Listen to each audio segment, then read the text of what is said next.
Senator Shaheen. Thank you, Mr. Chairman, and welcome to our nominees this morning, and welcome also to your families and supporters who are here today. One of the greatest assets, as the chairman also pointed out, that we have in the United States is our strong alliances around the world and our friendly neighbors close to home. This traditionally has meant a wealth of opportunities for Americans, and that's certainly true in my home state of New Hampshire. New Hampshire's biggest export market is Canada. Our third biggest is Mexico, followed by Japan. As the New Hampshire businesswoman who accompanied me to President Trump's speech to Congress last week stated, and I quote, "We rely on smooth international trade for sourcing raw materials and packaging that are either not grown or commercially available in the United States." But self-inflicted trade wars don't just cut off opportunities for small businesses in my state. They raise the price of gas, of groceries for Americans all across the country. And at the same time, the alliances that we've built since the end of World War II with nations like Japan go far beyond our trade relationship. These alliances have been the cornerstone to America's security for generations.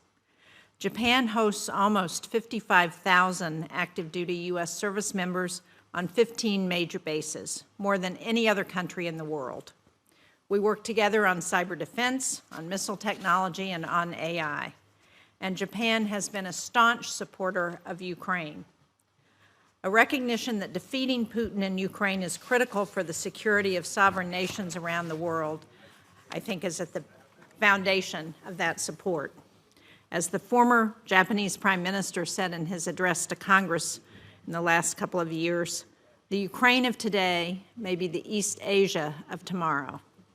For our nominees today, if confirmed, you'll be leading efforts that are fundamental to our national interests. Combating corruption and fighting the flow of fentanyl through Mexico into the United States, strengthening our trade partnerships on behalf of American manufacturers and farmers, bolstering our allies like Japan, who live well within striking distance of North Korea and China.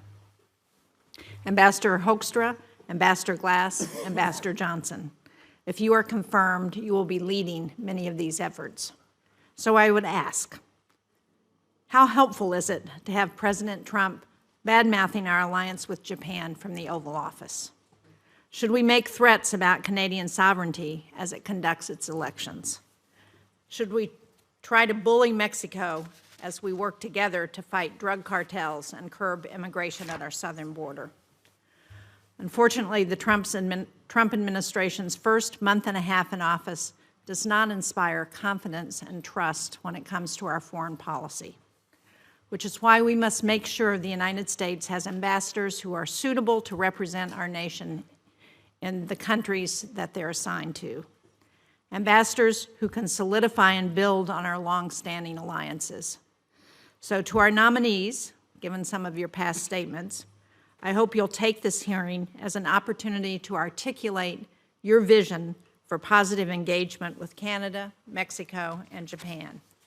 How will you build on the successes that we've had over the years in those countries? How will you work with their governments to advance America's interest? I look forward to hearing your thoughts and plans. Thank you, Mr. Chairman.